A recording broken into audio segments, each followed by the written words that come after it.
Bonjour à toutes et à tous. Je suis très heureux de vous accueillir pour cette première table ronde du congrès de l'UNAM pour une sobriété foncière opérationnelle. Je me présente, Adrien Leroux, moi je dirige des médias qui sont spécialisés dans l'immobilier, l'aménagement et l'urbanisme, bien connus d'un grand nombre d'entre vous.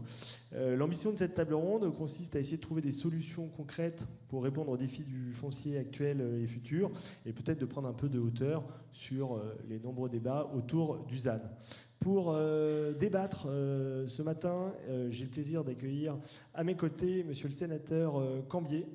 Bonjour monsieur le sénateur. Jean-Philippe Dugouin-Clément, qui est vice-président du Conseil régional d'Île-de-France, président de GPA, président délégué de l'AFNO, président de l'EPFIF et maire de Mency. Madame Claude Bertolino, qui est directrice générale de l'EPF PACA. Monsieur Christophe Millet, président du Conseil national de l'Ordre des architectes. Marc Kaczynski, qui est président de l'IFTI, et enfin Nicolas Gravide, que je ne présente plus, qui est président de l'UNAM. L'idée de cette première table ronde, c'est évidemment d'échanger, de débattre, de trouver des solutions concrètes, et par conséquent, je vais vous adresser des questions, mais je vous encourage vivement à rebondir sur les propos des uns et des autres pour que cet échange soit un débat le plus constructif possible, et on gardera 10 minutes à la fin pour que vous puissiez également poser des questions ou apporter des observations pour apporter du concret supplémentaire à cet échange. Je vous propose tout de suite de rentrer donc dans le vif du sujet, en commençant par une question à monsieur le sénateur. Comme l'a rappelé le président de l'UNAM, les débats autour du foncier sont actuellement extrêmement nombreux. Il y a évidemment votre proposition de loi Trace. Il y a également des échanges qui ont eu lieu dans le cadre du débat sur la simplification de la vie économique. Il y a également une mission d'information qui a abouti à une proposition de loi sur la transition foncière qui est portée par les députés Madame Lefeur et de Pellichy. Ma question, monsieur le sénateur, c'est au moment où il y a une surenchère de propositions, est-ce que vous pensez que vous allez réussir à faire consensus avec la vôtre, celle que vous portez avec votre collègue Blanc. Donc voilà, est-ce que vous allez réussir à faire consensus face à toutes ces nombreuses et multiples propositions? Bon, déjà, bonjour à chacun et chacune d'entre vous. Déjà, je suis content de vous rencontrer parce que je croyais que ça n'existait pas, des aménageurs qui étaient en même temps capables d'optimiser le foncier. Parce que dans un certain nombre de débats, on a l'impression que depuis des années, non seulement on a enlevé tous les freins et que ça y est, on déroule et on bétonne de partout. Mais mis à part, par-delà cette boutade, oui, en ce moment, on a une cristallisation des débats, voire une hystérisation parfois, avec des données ou des chiffres qui sont lancés et qui semblent complètement hors sol et déconnectés de ce qui se passe sur le terrain. La proposition de loi qu'on a portée et fait voter au Sénat avec mon collègue Jean-Baptiste Blanc, alors c'est pas la panacée comme toutes les lois, comme à chaque fois, mais c'était le chemin de crête. L'équilibre à peu près qu'on arrivait à trouver avec tout le monde, d'où sa large adoption au Sénat par-delà les orientations politiques. Et puis, vous savez quel est le contexte à l'Assemblée, c'est un peu fragmenté, on va dire ça comme ça, et un peu instable, et donc c'est un peu la course à l'échalote qu'on voulait éviter, nous, bien sûr, entre les pro-ZAN et les anti-ZAN, qui parfois déposent un certain nombre de textes ou d'amendements pour lesquels on sait dès le départ que ça va soit provoquer des réactions urticantes, ou soit ça va aller dans le mur. Ce qui est le cas actuellement, puisqu'on a vu un certain nombre d'amendements déposés et adoptés. Pour les gens, alors certains crient victoire, d'autres sont fortement attristés. Alors en fait, la réalité législative, elle est un peu différente. D'abord, parler de fiscalité et de finances, et il faudrait qu'on parle de fiscalité et finances, c'est pas le cas, c'est pas le moment. Ça se fait dans le projet de loi de finances. Ça veut dire que tout ce qui est porté en ce moment, c'est article 40, comme on dit par chez nous. Donc ça sort du jeu. Donc on n'en parle même pas. Donc ça veut dire que parler de fiscalité dans une proposition de loi maintenant, c'est hors sujet. Même s'il faudrait le faire. Mais c'est encore autre chose. Alors pourquoi est-ce qu'on ne l'a pas fait d'ailleurs, par exemple, dans Trace ? parce que les gouvernements successifs, parce qu'il ne vous a pas échappé qu'il y a eu plusieurs gouvernements malgré tout, les gouvernements successifs nous ont tous dit la fiscalité locale, c'est pas le moment d'y toucher, on sait déjà pas où on va, etc., etc. Et quand on dit successif, ça va du gouvernement Attal en passant au gouvernement Barnier et au gouvernement Bayrou actuel. Pourtant, il faut y aller sur ce sujet-là parce que nous, les élus locaux, on est... alors déjà, on a été drogués à la taxe d'habitation, qui fait que, bah oui, pour sauver nos dotations, notre école, notre ceci, notre cela, il fallait qu'on fasse du lotissement, de manière générale, parce qu'en termes d'éducation à l'aménagement du territoire, bah nous, notre modèle, c'est vrai, c'était assez simple. On prenait des espaces naturels, agricoles et forestiers et on y déployait du lotissement classique, aboutissant parfois à des excès, il faut être honnête aussi. La France moche, on en est responsable également. L'extension parfois un peu désordonnée, oui, la surbétonisation des littoraux en particulier. Donc il fallait mettre un coup de frein, mais les élus et vous, les aménageurs, vous avez mis un coup de frein. Je rappelle que la consommation foncière, elle a quand même été divisée par 2 dans les 10 dernières années. Ça veut dire qu'on n'aménage plus, on bétonne plus comme on pouvait le faire il y a quelques années. Pour autant, il faut garder un aménagement du territoire. J'ai bien aimé les propos des uns et des autres en introduction. Alors, je suis toujours vigilant parce que j'ai toujours peur que vous mettiez tous vos œufs dans le même panier, c'est-à-dire en ville, dans les métropoles, etc. Mais j'ai entendu qu'avec autour des gares, il y avait quelque chose en effet à faire pour que l'ensemble de la population puisse en bénéficier. Et donc on se retrouve en effet avec un territoire qui est fracturé. Ça fait des années qu'on ne se fait plus confiance. L'État ne fait pas confiance au territoire, les territoires ne font pas confiance à l'État, et avec raison, puisqu'on voit que le logiciel est falsifié de la part de l'État. Je pèse mes mots quand je les utilise.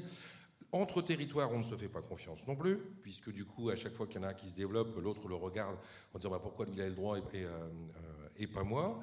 Et puis, entre acteurs, on ne se fait pas confiance entre les élus, les aménageurs, les archis, etc., pour lesquels on n'a pas nécessairement la même vision commune. Donc il faut redonner du dialogue, et c'est pas en hystérisant le débat, comme on disait tout à l'heure, qu'on va y parvenir, en fait.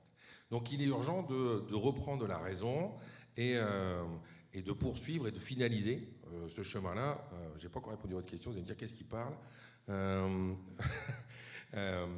De finaliser ce travail-là parlementaire à l'Assemblée. Est-ce qu'on peut y arriver ?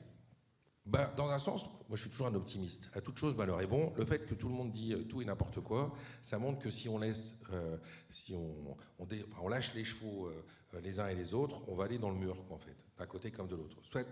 Puis il ne vous a pas échappé qu'on est à quelques mois maintenant des municipales. Il faut qu'on calme le débat avant cette échéance-là, sinon on risque d'avoir des effets de bord très importants aussi.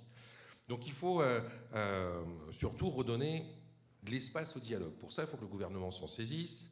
On nous dit que le texte trace arriverait à l'Assemblée fin septembre, voire octobre.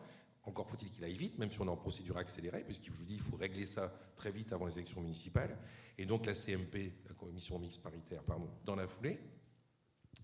Quand on interroge les différents bords politiques à l'Assemblée, on arrive à trouver un chemin. En fait, certains, on le dit clairement, ils ont des postures de principe en disant « nous, on va faire péter le ZAN », d'autres en sens inverse, je veux dire « non, on va monter au créneau ». Mais ils disent ça sera notre premier amendement. Et après, ils savent qu'il faut revenir avec de la raison. Donc oui, je pense qu'il y a un chemin que l'on peut faire, mais il faut le faire vite. Merci beaucoup. Vous avez également été nommé rapporteur avec votre collègue Sylviane Noël de la proposition de loi simplification du droit de l'urbanisme et du logement. Est-ce que vous pouvez nous indiquer, selon vous, qu'est-ce qui pourrait être ajouté, amélioré, modifié pour accélérer et simplifier les procédures en matière d'urbanisme, d'aménagement et de construction de logements ? Dans cette proposition de loi, donc à l'initiative d'un député, mais écrite en partie avec le ministère, alors le titre est magnifique. Proposition de loi pour la simplification du droit de l'urbanisme et du logement. On se dit waouh, ça y est, c'est enfin le grand soir du code de l'urbanisme et de l'environnement qui ont été multipliés, etc. Non. C'est pas le cas, malheureusement, parce qu'en fait, il faut qu'on se raccroche à un certain nombre d'articles, et les articles, on a l'impression qu'ils sont pas toujours dans le bon sens, mais c'est comme ça, le texte est tel qu'il est, et donc on va essayer d'y glisser le maximum. On va parler du projet multisite, par exemple, ça nous tient à cœur. On ne va pas sabrer dans le code de l'urbanisme, je le dis tout de suite. Hein, voilà, c'est pas l'objectif malgré tout. On va essayer de raccourcir un certain nombre de délais. Alors, c'est jamais des suppressions d'analyses ou d'études obligatoires, mais en arrivant à les raccourcir, on arrive à gagner. J'ai quelques exemples en tête, mais j'attends que ça passe la semaine prochaine au Sénat, mais 6 mois par-ci, 9 mois par-là, pour pouvoir justement avoir des procédures un peu plus souples, avec l'idée surtout qu'on ait un contrat de confiance entre l'élu local et l'aménageur.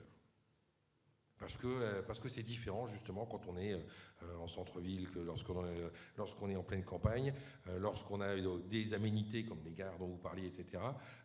Et d'autres territoires qui en sont moins disposés. Donc on ne sert à rien de faire être un cadre normatif trop important partout. Donc on va essayer d'assouplir au maximum.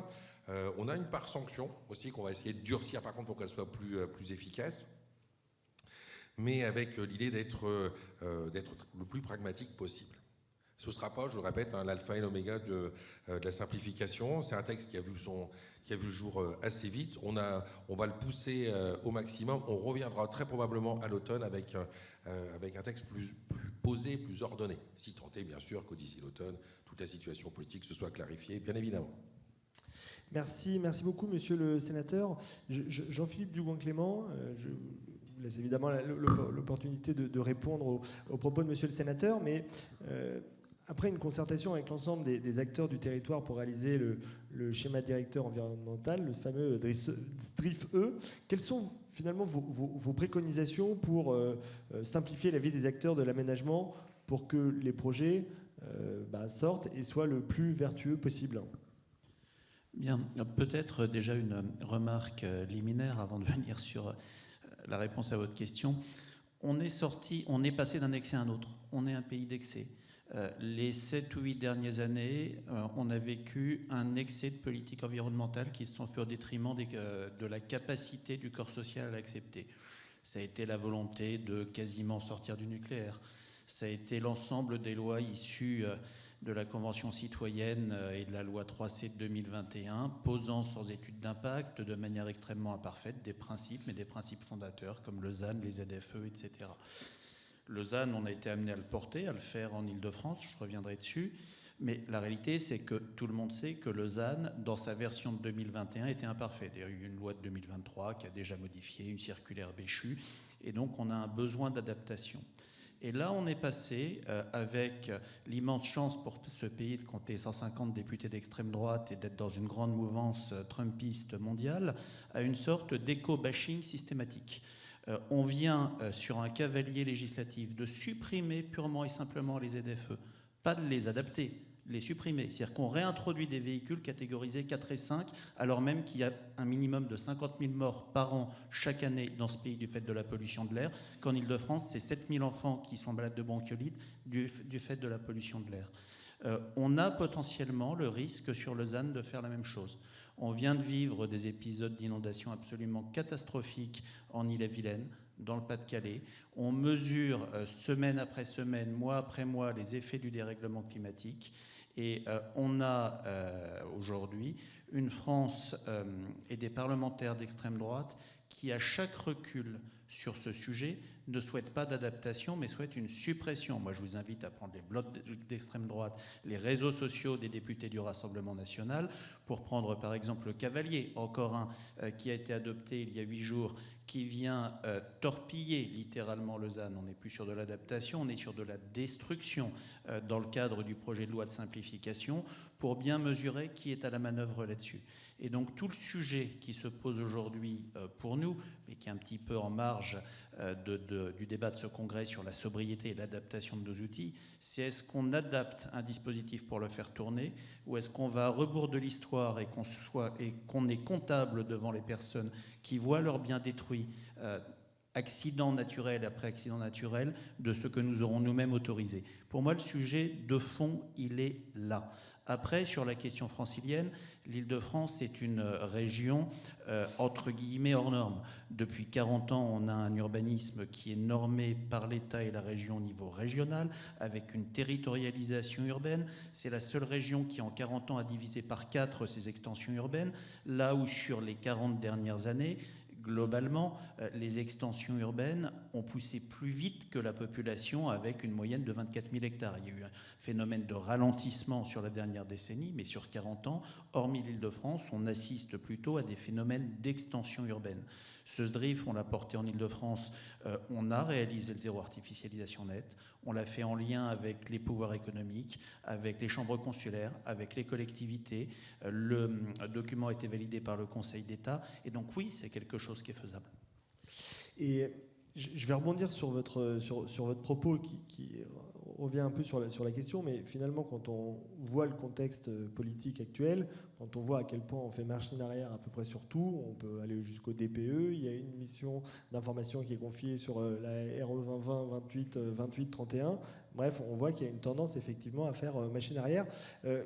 Quels sont finalement vos conseils pour les acteurs, pour les professionnels, pour les acteurs de l'aménagement, pour qu'ils réussissent à produire, à sortir des projets vertueux dans un contexte politique dans lequel il est extrêmement difficile de lire quelle en sera la conclusion?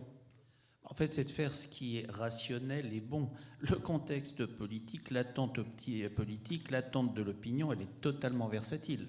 Si on prend l'attente de l'opinion politique de 2021, 4 ans en arrière, à l'issue de la loi 3C, issue de la Convention citoyenne, ou les cris d'orfraie du Rassemblement national, à chaque fois qu'on peut torpiller une mesure environnementale, pas l'adapter, la supprimer. On mesure à quel point on est passé dans une ère d'éco-bashing. Moi, je mets en garde parce que l'éco-bashing d'aujourd'hui, ce sera la recherche en responsabilité dans 4 ou 5 ans pour tous ceux qui auront éco-bashé. Donc, la réalité du monde de l'aménagement, ce qu'on porte avec Grand Paris Aménagement, ce qu'on porte avec l'EPF, l'accompagnement qu'on porte avec l'AFNO, c'est d'essayer, au contraire, d'expliquer que l'aménagement, c'est d'une certaine façon du ménagement, que aménager, ça ne veut pas dire ne rien faire, que dans un pays où la population vieillit, certes, mais continue d'augmenter avec des réalités territoriales très différentes entre des pôles métropolitains très dynamiques démographiquement et des pôles qui se délitent, qui perdent de la population, on a besoin d'aménager. Aménager différemment, c'est travailler sur des friches, c'est travailler sur du recyclage urbain, c'est travailler sur de l'intensité urbaine, c'est travailler lorsque l'on a des déploiements, et c'est des choses qui arrivent pour des grands projets d'intérêt national. On pourrait parler de Villaroche, on pourrait parler de la Bonde, qui est un sujet extrêmement évoqué aujourd'hui avec le stade du PSG, qui se fera d'ailleurs ou qui ne se fera pas sur ce secteur-là, mais c'est de travailler sur de la désimperméabilisation, de la désartificialisation en compensation. C'est ce type d'outils qu'on doit être amené à porter. La réalité, c'est que des acteurs comme Grand Paris Aménagement ou l'EPF, pour plus de 90% de leur stock, ne travaillent plus d'ores et déjà en extension urbaine. L'extension urbaine, et ce qui est vrai pour des aménageurs tels que ceux-là, va se retrouver pour la plupart des grands aménageurs, je ne parle pas de micro-aménageurs qui travaillent sur des tout petits territoires, mais la transition vers du recyclage urbain plutôt que de l'extension, elle est déjà à l'œuvre, elle se fait déjà. Ce dont nous avons besoin juste d'un point de vue législatif, c'est qu'on évite les stop and go, qu'on évite de créer de l'instabilité permanente, qu'on essaye de donner un peu de visibilité, qu'on essaye de simplifier, et là-dessus, tout ce qui peut être porté en simplification pour raccourcir les délais, pour limiter les risques de recours ou les effets des recours qui deviennent aujourd'hui quelque chose d'absolument effroyable, sont des choses qui sont bienvenues. Et puis, on a aussi, et c'est un rôle pour moi très fort des agences d'urbanisme, le besoin d'accompagner les territoires. Parce que quand on parle du ZAN, quand on parle de la peur de ce mur du ZAN qui existe dans certains territoires, assez souvent, c'est une peur qui est liée au fait, d'une part, qu'il est mal connu, mais qu'on est sur des territoires qui n'ont pas la capacité en ingénierie de s'adapter. Et pour moi, le principal sujet du ZAN, mais qui ne peut pas être traité par trace ou par un cavalier législatif, c'est une question financière. C'est une question d'ingénierie financière pour permettre de donner les outils d'adaptabilité au territoire. et puis un accompagnement d'ingénierie. On a des territoires qui disposent d'agences d'urbanisme extrêmement fortes, d'autres qui n'en ont pas. On a cette disparité et c'est vraiment accompagner les territoires. La réalité, c'est que si on n'est pas capable de faire ça, effectivement, on va avoir une France de plus en plus coupée avec des secteurs métropolitains, des secteurs urbains qui ont une capacité à travailler, et d'ailleurs là où se font les plus gros chantiers en termes d'aménagement, qui ont une capacité de travailler de manière vertueuse, et puis des secteurs qui vont essayer de courir derrière, mais sans avoir vraiment les moyens de le faire. Merci beaucoup. Claude Berdolino, vous êtes donc directrice d'un EPF important, l'EPF PACA. Est-ce que, en préambule, vous voulez réagir à ce qui a été dit par le président Jean-Philippe Dugoin-Clément ou monsieur le sénateur sur les différents points de vue autour des actualités législatives? Bien volontiers, et merci au président de l'UNAM de m'avoir associé, et puis de porter ce renouveau de l'aménagement. Et donc, merci pour vos propos aussi, je souscris à 200%. Nous sommes vraiment dans ces effets de balancier où on va d'un extrême à l'autre, et la modération est fort utile, mais la modération n'est pas extrêmement médiatique. Donc il faut arriver à démontrer, et je crois beaucoup à cette dimension-là, avec peut-être aujourd'hui un plaidoyer pour l'aménagement. Je pense qu'il faut qu'on en parle collectivement, parce que c'est quoi enfin, beaucoup parlent d'aménagement, mais finalement c'est quoi? C'est pas l'opération isolée, c'est l'opération structurante pour le territoire. Et cette légitimité des aménageurs, qu'ils soient publics ou privés, pour produire des aménagements et des opérations structurantes pour le territoire, je pense que c'est vraiment le fondement qui part du besoin. Et donc avec des échelles d'intervention qui permettent effectivement d'avoir cette complexité et de répondre à cette complexité et d'apporter des solutions à cette complexité. Donc je pense profondément que vous avez raison, le chemin est en cours, donc revenir en arrière, c'est vraiment terrible, parce qu'en fait, peu ou prou, 95% de nos actions sont totalement vertueuses. Alors je ne dis pas qu'il n'y a pas 5% peut-être de moins vertueux, mais qui sont des coups partis et qui sont stratégiques. Donc je pense que vraiment le sens de l'histoire, et c'est ce que vous avez dit tous les deux, c'est vraiment arriver à convaincre pour légitimer et emporter l'acceptabilité des populations. Parce qu'à partir du moment où on répond aux besoins, nous sommes totalement légitimes, et vraiment j'insiste, ce qui fait les territoires, c'est les opérations d'aménagement, c'est pas les opérations isolées. Et peut-être ce que je me disais en vous entendant, c'est les différents types de territoires. Bien sûr qu'il y a les gares, bien sûr qu'il y a les friches, mais on voit bien aussi que nous sommes passés des écoquartiers à cœur de ville, petite ville de demain, donc toutes les échelles de territoire. Et en vous entendant, je me disais, je pensais au maire de Manosque, qui est président de l'Interco. Manosque, c'est le pays de Giono, il faut que je fasse un peu local quand même. Puis je trouve que c'est bien dans ce lieu-là. Et lui, en fait, il a divisé par deux dans son PLU, il a effectivement...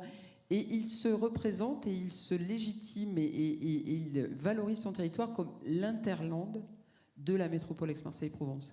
Et donc nous ne sommes pas dans une opposabilité de territoire, mais au contraire dans une complémentarité. Et je pense que c'est important de regarder l'aménagement du territoire à l'aune de ça et pas opposer les métropoles version les espaces plus ruraux. Et il me semble que c'était important d'en parler. Est-ce que j'ai oublié quelque chose qui me paraissait important? La qualité. La qualité, parce que la légitimité, elle n'est pas acquise, et elle passe par la qualité. Bon, je vais faire ma provinciale de base. J'ai dormi à Boulogne-Billancourt. Vous savez, cette opération du trapèze qui a 15 ans. Et donc, on passe à travers une opération d'aménagement structurante pour le territoire, c'est 10 000 habitants en plus. Et puis, il y a les arbres qui ont poussé, et puis il y a les gens... Donc, l'aménagement est apaisé, les circulations sont apaisées. Et ça, c'est la preuve par neuf, et ça vit bien. Et donc, je crois vraiment dans cette démonstration de qualité qui fera qu'il y aura acceptabilité. Merci beaucoup. J'aimerais vous entendre sur deux points supplémentaires et qui, je crois, vous importent. Est-ce que la sobriété foncière doit passer par une maîtrise publique du foncier et par conséquent, comment la financer? C'est ma première question. Et la seconde, ce sera sur comment faire pour accélérer les procédures. Mais donc, comment faire en sorte que la sobriété foncière puisse se faire, et est-ce par une maîtrise publique du foncier? Alors, les EPF il y a une vingtaine d'années. Et le foncier, on en parlait très peu. Maintenant, tout le monde en parle, donc c'est super.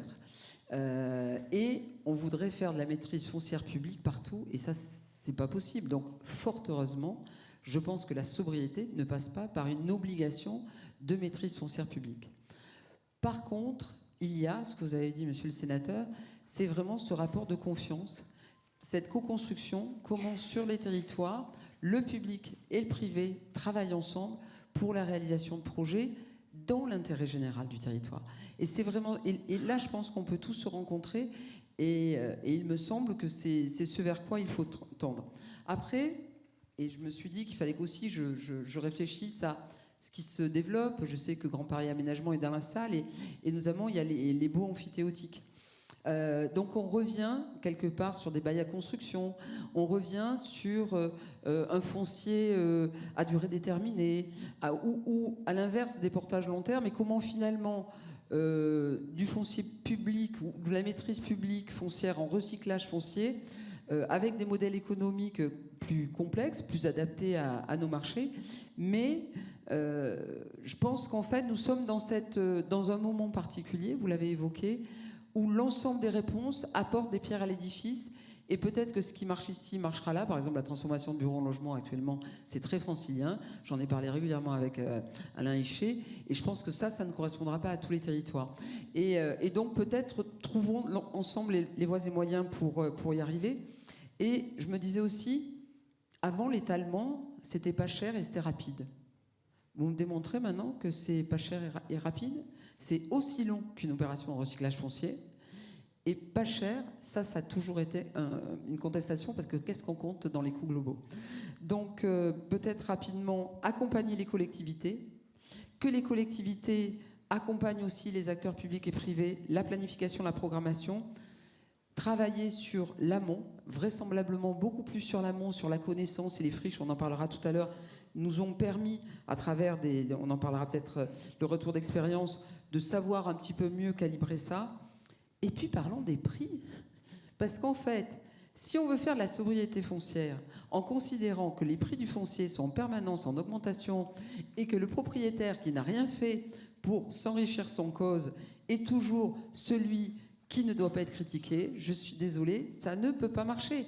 C'est-à-dire que si on ne casse pas aussi, et on n'interpelle pas sur tout le monde ne peut pas gagner tout le temps, surtout et notamment avec des prix et quelque part de l'enrichissement sans cause, ça c'est vraiment un tabou qu'il faut que collectivement je ne dis pas qu'on va spolier les propriétaires, qu'on soit bien d'accord, mais trouvons le juste prix, d'où les études en amont, d'où la co-construction, pour partager et mettre au point en transparence ce juste prix qui ne spolie pas, mais qui n'empêche pas ensuite et qui n'interdit pas l'opération, parce qu'on en est là. On met des fonds publics pour permettre aux propriétaires privés d'avoir la somme du bien qu'il a souhaité.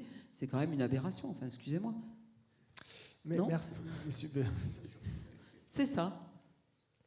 Parfois pour quitter le territoire national en plus. Et ma dernière question, c'est finalement, lorsque les opérations sont vertueuses, vous avez évoqué le chiffre de 95% des opérations vertueuses, lorsque les opérations sont vertueuses, que le besoin est extrêmement pressant, comment, selon vous, on pourrait accélérer ces procédures en complément de tout l'apport législatif qui est en train d'être réalisé en ce moment? Qu'est-ce qu'on pourrait faire pour que, quand des projets, et c'est un besoin important pour la population, sortent, qu'est-ce qu'on pourrait faire pour que ces projets sortent?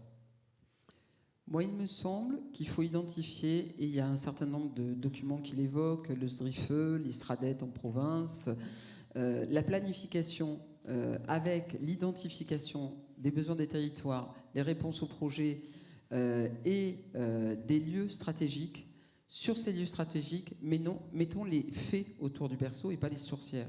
C'est-à-dire faisons en sorte que nous ayons un objectif commun à travers les procédures, à travers l'accompagnement des services de l'État, d'accompagner le projet et ne pas le stopper. Et ayons ce sens commun, entre guillemets, sur les opérations structurantes, sur le territoire. Ensuite, sur les sujets de l'argent, parce qu'effectivement, ça coûte pas, nous pouvons avoir sur les friches un retour d'expérience de 4 ans. Avec le plan de relance, avec le fonds vert, on a bien vu qu'il y a des déchets, il faut en parler, il y a des opérations qui n'aboutissent pas, je pense que c'est quelque chose qu'il faudra... Mais tirons l'enseignement de voir combien ça a été aidé, qu'est-ce que ça a permis sur le territoire, et est-ce que les friches sont l'alpha et l'oméga? Pas obligatoirement, mais par contre, on a bien vu sur les territoires comment ça a dynamisé, comment ça a changé le regard sur le foncier, et ces coups partis ont contribué, parce que la loi climat résilience, elle date de 2021, et le plan de relance, il date de septembre 2020. Donc c'était une saine anticipation de quelque chose qui pouvait accompagner les territoires là-dessus. Donc je pense que c'est vraiment ce regard qui n'est pas si lointain, c'était il y a 4 ans, qu'on pourrait valoriser pour objectiver les coûts, objectiver ce qui a marché, ce qui n'a pas marché. Et peut-être, je sais que vous en parlerez cet après-midi, les durées de portage versus la taxe foncière, les recettes locatives en minoration, peut-être des péréquations comme vous l'évoquez à travers le permis d'aménager multisite. On peut aller sur un site qui est extrêmement complexe avec, et donc financièrement peut-être plus délicat, avec une opération qui peut, entre guillemets, péréquer. Donc je pense que c'est tout ça qu'il faut avoir. Donc moi je ne suis pas forcément sur une loi d'exception, mais peut-être à tort, hein, là, après chacun son métier, c'est pas le mien. Mais peut-être après les municipales, voir où on en est, parce que là on est un petit dans un moment de flottement, de creux, d'attente, et là où il faudra repartir, c'est en 2026. Comment on repart? Et est-ce que les lois d'exception, peut-être que ce sera à ce moment-là? Sur les territoires, on sait qu'il va beaucoup y avoir de choses qui vont bouger. Enfin, je ne le souhaite pas forcément, mais on voit beaucoup. Enfin, je pense qu'il faut qu'on se le dise aussi. Beaucoup de maires vont arrêter pour des raisons diverses, y compris générationnellement. Et là, on va avoir un renouveau de la pensée, et on sait que les nouveaux maires auront une vision. Il faudra qu'on les accompagne. Ça ne va pas se faire tout de suite. Et je pense que c'est nos défis aussi. Et cette manifestation aujourd'hui doit en parler. Il y a le recul du trait de côte, le rétro-littoral, comment on peut agir là. Vous parlez tout à l'heure des drames. Nous intervenons sur la tempête Alex, on ne le dit pas, mais il y a eu quand même plusieurs dizaines de morts dans les vallées maralpines des Alpes-Maritimes. Et on a bien vu comment, plus on s'éloigne du drame, plus on oublie le drame, et comment les solidarités qui sont extrêmement présentes au début, post-drame, 2 ans, 3 ans après, s'oublient complètement. Le voisin qui était prêt à faire passer l'engin pour permettre la déconstruction du bien sinistré n'est plus du tout favorable, et ça coûtera 50 000 € si on veut passer toujours par son chemin. Voilà. Et puis peut-être réinstaurer la confiance, vous l'avez dit, faire front commun, et revenons aussi sur les marchés immobiliers, parce que ça, il faut qu'on en parle aussi. On ne peut pas faire d'opération d'aménagement s'il n'y a pas de marché. Et donc, il faut revenir à ce bon sens aussi, qui est quels sont les besoins des territoires en termes de marché pour répondre aux attentes de ces territoires. Et ce travail-là, arrêtons de croire que toutes les friches sont mutables pour des marchés immobiliers qui ne pourraient pas absorber des opérations parce que finalement le besoin n'est pas là. Et peut-être qu'il faut qu'on travaille sur la renaturation. Nous, on travaille avec il y a 2 établissements publics d'aménagement, territoire engagé pour le logement en 2024. Euroméditerranée, c'est la mutation d'un tissu de faubourg. Et on voit bien que là, on a acquis pour le compte de Euroméditerranée une friche ferroviaire qui va permettre la renaturation, qui va permettre un morceau de ville, des densifications autour. Et c'est vraiment comme ça, par ces démonstrations, par ces exemples, qu'on gagnera ce combat ensemble. Merci beaucoup Claude Bertolino. Christophe Millet, vous êtes président du Conseil national de l'Ordre des architectes. En préambule, je vous propose évidemment de réagir, si vous le souhaitez, sur ce qui a été dit, sur cette actualité complexe. Et voilà. Merci beaucoup, bonjour à tous. Alors, des réactions, il y en a un certain nombre à apporter avec tout ce qu'on a pu entendre, et des choses qui sont intéressantes. Déjà, rajouter un mot qu'au Conseil de l'Ordre on utilise beaucoup, c'est l'intérêt général.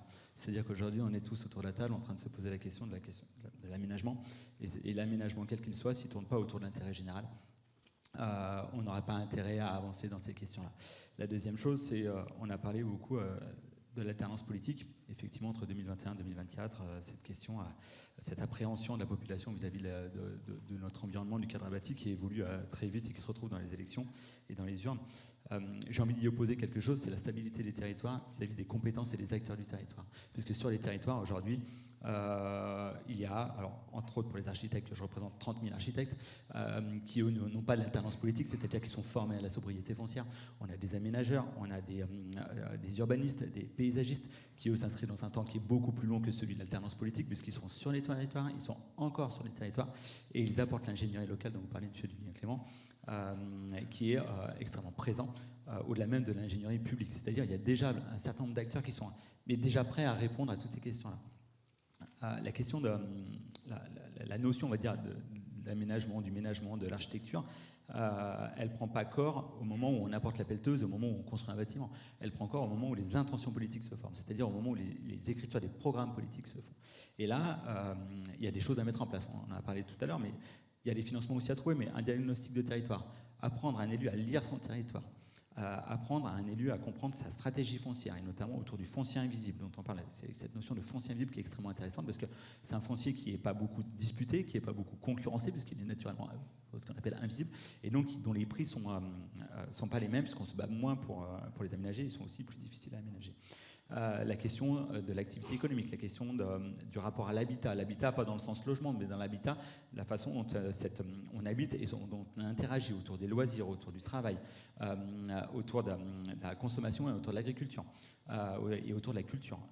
Donc, toutes ces notions-là, aujourd'hui, on a des acteurs sur les territoires qui sont prêts à intervenir. Le Conseil national de l'ordre des architectes a créé un contrat qui s'appelle Un maire, un architecte. Bien sûr, derrière, ce contrat n'est pas réservé aux architectes, c'est le slogan qu'on utilise, mais c'est un contrat qui permet de mettre en relation des maires avec des acteurs de territoire qui sont ici présents, qui l'étaient hier, qui le seront demain, et qui sont capables de donner une intention politique et une intention d'aménagement du territoire dans un temps long, pas dans un temps de mandat, mais dans un temps beaucoup plus long que celui d'un mandat de maire ou d'un Comcom. Et par ailleurs, on défend aussi la question de l'architecte territorial, qui est pour le coup qui pourrait rentrer dans l'ingénierie publique, pour que cette notion de territoire, de ménagement du territoire soit identifiée autour des acteurs. Donc ça, c'est les choses dont on utilise. La question du trait de côte, je voudrais réagir tout de suite, mais on ferme un peu les yeux, tous globalement. Le CEREMA annonce 450 000 logements qui vont disparaître d'ici à 2100, qui vont être sous l'eau d'ici à 2100. C'est projection 2100, c'est loin. Et 50 000 locaux d'activité. C'est-à-dire qu'on va parler des questions de déplacement de population qui vont arriver. On le voit en France, on le voit déjà en Guyane, ça arrive très vite, notamment sur les territoires ultramarins, et on voit déjà les expériences qui sont faites. Et là, la première des solutions qu'on apporte, c'est une solution très concrète, c'est interroger les acteurs du territoire. Quels sont les acteurs qui vont puiser parfois dans l'architecture vernaculaire, dans l'aménagement vernaculaire, dans les filières de matériaux qui sont déjà présents, des solutions qui sont présentes, dont on n'a pas besoin d'avoir de recul législatif ni d'avancée législative. C'est déjà là, en fait. Tout ça est déjà là. On peut apporter toutes ces solutions. Donc, on voit qu'on pose tous les problématiques. Moi, j'ai envie de dire aujourd'hui, les solutions, elles sont dans les territoires. Il y a une question de confiance. Il y a une question de confiance du secteur privé et notamment des corps intermédiaires autour de cette question de l'aménagement du territoire, que sont les aménageurs, entre autres, mais que sont aussi les architectes, les ingénieurs, les urbanistes, et j'en passe, et les notaires, et les géomètres, que je n'ai pas vu dans la salle, mais qui sont peut-être là, qui ont une certaine vision du territoire sur le temps long. Et je crois que c'est notre rôle, et notamment le Conseil national de l'ordre, puisque nous sommes d'intérêt public, nous ne défendons pas la profession d'architecte, de porter cette voie-là, et on le fait dans tous les territoires aujourd'hui, partout où on va, autour des 324 élus que je représente. Merci, c'est intéressant parce que ce que vous dites, et Claude, c'est que finalement, pour une sobriété foncière opérationnelle, il va y avoir un vrai besoin de formation. On va rentrer en période municipale, des nouveaux maires, et finalement, pour que les projets se concrétisent, il va falloir accompagner notamment les élus et les futurs élus. Je vous ferai évidemment réagir sur ce propos. Lors de votre dernière audition au Sénat, vous avez alerté sur les enjeux liés à la qualité des projets urbains. Alors je vais poser une question. Comment on peut réussir à concilier notamment style architecturaux et sobriété? Alors là, je ne suis pas très à l'aise avec la question du style architectural. Mais alors, un petit tour en arrière, l'architecture, c'est une discipline. C'est une discipline qui vient d'un territoire, qui vient d'une histoire et qui est l'expression de la culture. C'est la loi qui le dit, et c'est protégé comme ça. Et en plus, elle est d'intérêt général. Quand un écosystème se met en place autour de la question architecturale, c'est derrière le développement des filières locales, c'est derrière une traduction d'une culture locale, donc d'une architecture qui est vernaculaire, mais qui peut se traduire dans un geste contemporain, c'est pas la question, mais qui est issue d'un territoire et qui est issue d'un mode de vie local et qui est issue d'un écosystème politique qui s'est mis en place localement. Et ça, naturellement, pour moi, c'est de la sobriété. C'est-à-dire que la question pas de la forme architecturale, mais la question d'une architecture qui se construit à partir de filières locales, d'un écosystème local, du réemploi, des savoir-faire, d'une ingénierie locale, c'est de la sobriété. Un plan d'aménagement qui est travaillé avec la population, qui est travaillé en fonction des essences locales, qui est travaillé en fonction du patrimoine paysager existant, c'est de la sobriété. Donc la question, et je leur ai dit, c'est mettons l'ingénierie au cœur de la qualité. Et cette ingénierie, elle existe, elle est formée, elle est à disposition des élus, elle s'inscrit dans le temps long. Donc j'ai envie de dire, moi, tout est là, quoi. Tout est là, allons-y. Merci beaucoup. Je le redis, si à un moment vous avez envie de réagir très brièvement ou très rapidement sur un propos, surtout vous n'hésitez pas.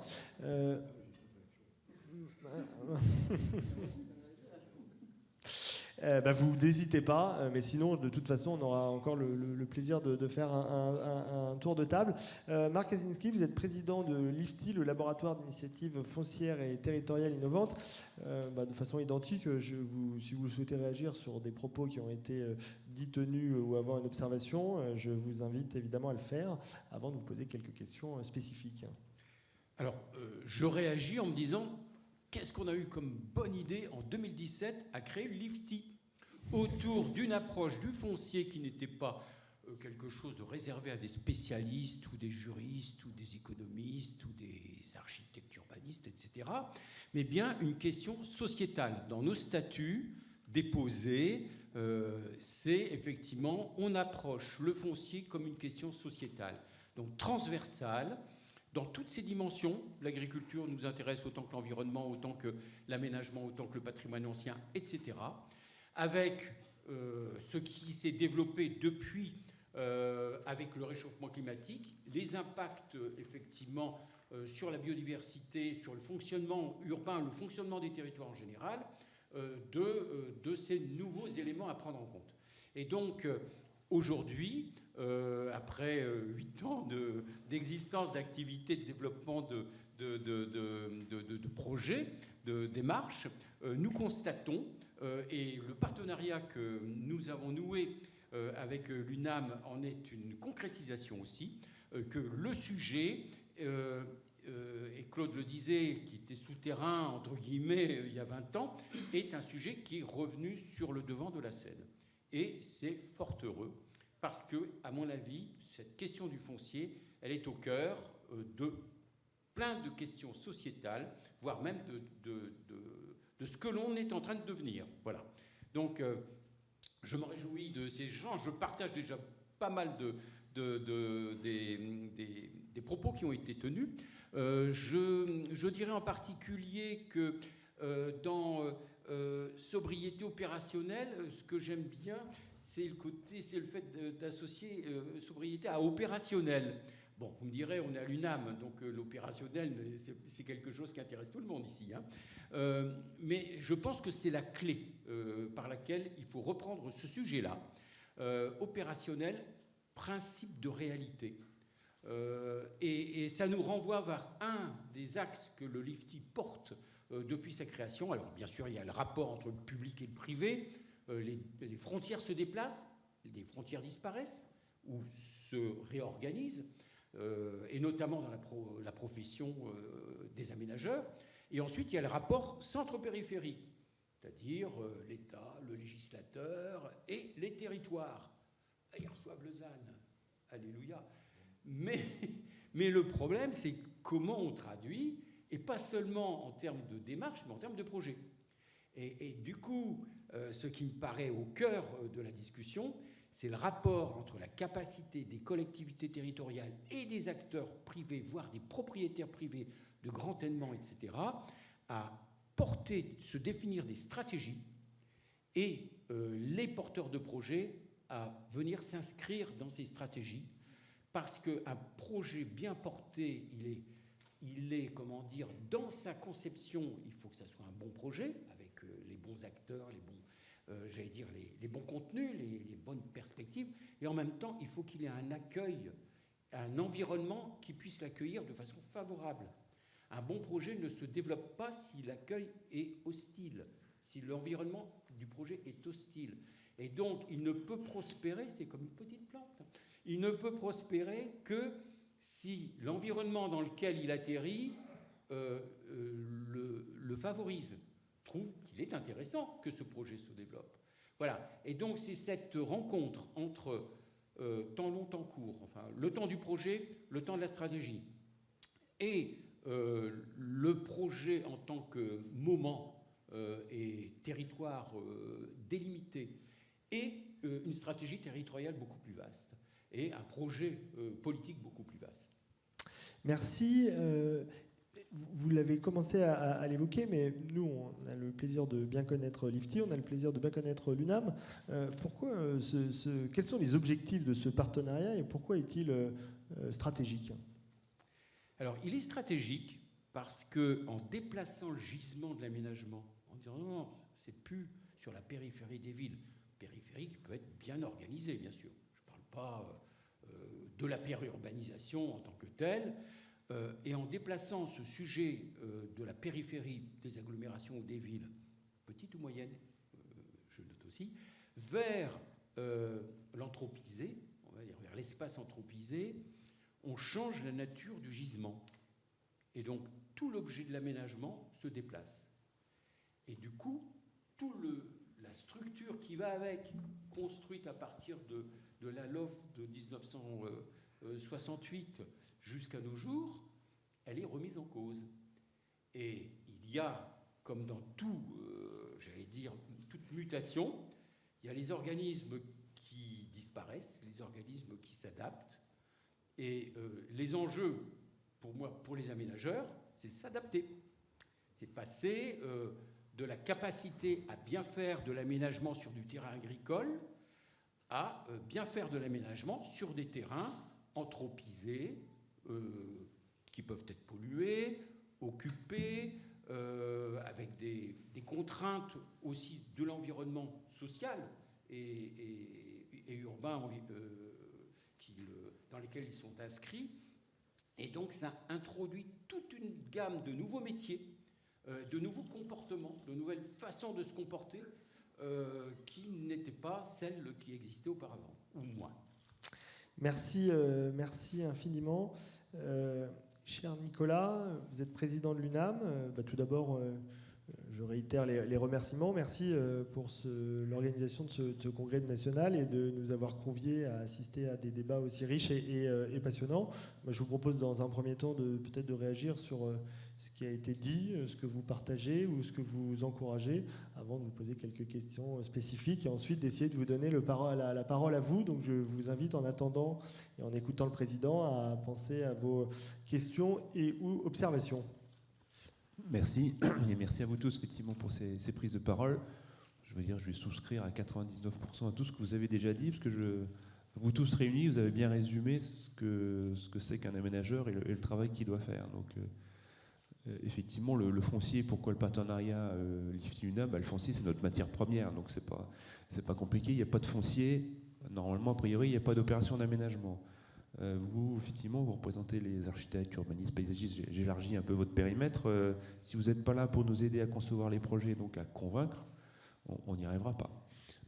Le foncier, je reviens effectivement avec Claude, bon, voilà, c'est stratégique et selon les secteurs, effectivement, une intervention publique est plus ou moins nécessaire. Et puis, effectivement, la sphère politique que vous représentez tous les deux, sans acteurs politiques locaux, on ne peut rien faire. Et dans tous les propos que vous avez tous tenus, quelque part, vous remettez effectivement l'aménagement opérationnel au cœur du dispositif. Nous, on est là, nous sommes des acteurs publics ou privés. Nous avons multiples effectivement, types d'aménageurs dans notre panel de l'UNAM. Nous avons effectivement des aménageurs privés pur sucre, des petits opérateurs, des grands opérateurs, j'en suis un, des acteurs publics, des bailleurs sociaux qui font de l'aménagement, qui n'hésitent pas eux-mêmes à travailler sur leur propre patrimoine pour travailler des opérations d'aménagement qu'ils peuvent développer. Donc on a multiples opérations. Et ce que je voudrais dire, c'est que aujourd'hui, la sobriété opérationnelle, foncière opérationnelle, j'ai oublié foncier, pardon. La sobriété foncière opérationnelle, ça fait déjà des décennies qu'on le fait. Voilà. Alors, il y a eu beaucoup de travail sur l'extension urbaine, effectivement, avec des qualités et des défauts, et on ne va pas revenir dessus. Mais aujourd'hui, la reconstruction de la ville sur la ville, alors, quel vieux truc qu'on entend depuis des années, c'est une réalité. Ça fait déjà 40 ans avec plus ou moins de réussite, qu'on travaille sur la reconversion d'usines automobiles en périphérie parisienne. Aujourd'hui, vous regardez la première couronne parisienne, la manière dont elle a évolué, c'est clair que la ville sur la ville, on la faisait déjà à l'époque. Pas avec les mêmes process, pas forcément avec les mêmes acteurs, pas forcément effectivement en prenant en compte les enjeux environnementaux qu'on a aujourd'hui, mais qu'elle est quand même quelque part quelque chose qu'on a fait. Et la vraie satisfaction d'un aménageur, 10 ans, 15 ans, 20 ans après le début de l'opération, c'est de voir qu'un quartier vit, que les gens sont heureux d'y vivre, que les équipements publics sont là, que tout fonctionne. Et donc c'est ça notre objectif, indépendamment de nos objectifs opérationnels, voire de nos objectifs financiers. C'est que derrière, il y a des gens qui habitent, il y a des entreprises qui s'installent, et on veut que tout ceci fonctionne bien. Donc aujourd'hui, tout ce qu'on vient de se dire, c'est des très bonnes intentions. Aujourd'hui, je pense que notre difficulté, c'est ce que je dis dans mon propos introductif, c'est que l'aménagement fait peur. Fait peur, effectivement, à un élu local, parce que il faut comprendre, appréhender, avoir les ressources pour prendre les bonnes décisions. Et l'aménagement, donc, du coup, peut faire peur. Et aujourd'hui, on se trouve confronté sur certains sujets, quand même, à des temps de montage d'opérations qui sont l'équivalent d'un mandat municipal. Donc, comment voulez-vous qu'un élu qui se dit « Je veux faire mon quartier, j'ai un besoin, j'ai 500 logements dans mon agglomération à réaliser », puis de me dire oui, mais je vais faire un mandat municipal pour la sortir parce que mes autorisations d'urbanisme, d'environnement, la multiplicité, donc la complexité fait qu'il a du mal, beaucoup d'élus ont du mal à se projeter. Alors, je ne dis pas que tout le monde réagit comme ça, évidemment, mais c'est quand même quelque chose qu'on rencontre assez fréquemment. Donc il faut vraiment qu'on trouve des solutions pour simplifier. Donc je suis heureux d'entendre les débats sur la simplification. Le débat code de l'urbanisme comme de l'environnement, oui, effectivement, ça y est, et puis c'est devenu de plus en plus complexe, ça s'est épaissi. Bon, est-ce qu'on ne peut pas essayer de trouver les moyens pour rapprocher un peu tout ça, essayer de fusionner un certain nombre de process, avoir une forme de guichet unique. Voilà. Nous, l'aménageur, on est confrontés au quotidien. Avant, c'était simple, on avait un foncier, on signait une promesse de vente, on allait voir la collectivité, on établissait un programme, et puis, grosso modo, on y arrivait. Aujourd'hui, il faut toujours continuer à faire tout ça, mais derrière, avoir une force de conviction très, très forte, et les moyens financiers et les moyens humains pour arriver à sortir une opération d'aménagement. Donc on est devenu un métier ultra complexe, mais on est au cœur du dispositif. Donc on est là pour, je ne vais pas raconter ce que c'est que le métier d'aménageur, mais là pour coordonner l'ensemble des intervenants et essayer de faire en sorte que le projet sorte dans le cadre du projet politique, dans le cadre de l'accompagnement d'intérêt général. Donc voilà, donc toutes les données, tout ce que vous avez échangé, nous on est preneurs. Voilà, mais tout part du territoire quand même, à la base, tout part du territoire. Il faut que ça remonte du territoire, il faut que les besoins remontent du territoire, il faut que les gens soient convaincus. Et ça, c'est aussi valable pour les sujets fonciers que les sujets effectivement ZAN, tous les sujets qu'on rencontre au quotidien.